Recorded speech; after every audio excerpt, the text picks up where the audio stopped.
ভাই আপনি এটা কি বানাচ্ছেন? আমি এটা যাদের যৌন শক্তি কম তাদের জন্য আমি ওষুধ বানাচ্ছি বিভিন্ন গাছগাছরা দিয়ে। তার এতে অনেক কিছু দেওয়া থাকে।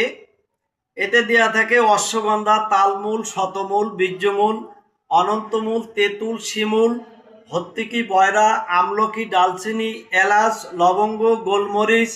এতে দেওয়া থাকে পেস্তা বাদাম, কাঠবাদাম, হাব্বাতুল ছাউদা। এতে দেওয়া থাকে সাদা তিল, শিমুল মূল, আলকুশি, আর দেওয়া থাকে রসুন। এগুলো দিয়ে সুন্দর করি যাদের যৌন শক্তি একেবারে হারাই গেছে, যাদের আর উঠতে ইচ্ছা হয় না, তাদের জন্য আমি এই ওষুধটা তৈরি করছি ভাই, বিভিন্ন গাছগাছরা দিয়ে। বিশ্বাস না হয়, এই দেখেন আমি বিভিন্ন গাছগাছরা দিয়ে আমি এই জিনিসটা তৈরি করতেছি। দেখেন আমি এইভাবে একটা পাউডার তৈরি করি। কেউ দুধ দিয়ে খায়, কেউ মধু দিয়ে খায়, কেউ গরম পানি দিয়ে খায়, কেউ হালুয়া বানায় খায়।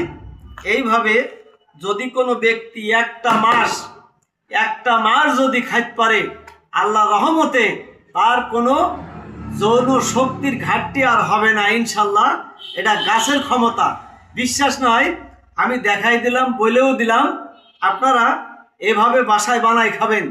যদি বানায় না খাইতে পারেন, তাহলে আমার স্ক্রিনে নাম্বার দেওয়া থাকবে, যে কোনো সময় আপনারা যোগাযোগ করে আমার সাথে ওষুধটা নিতে পারবেন ইনশাআল্লাহ। কি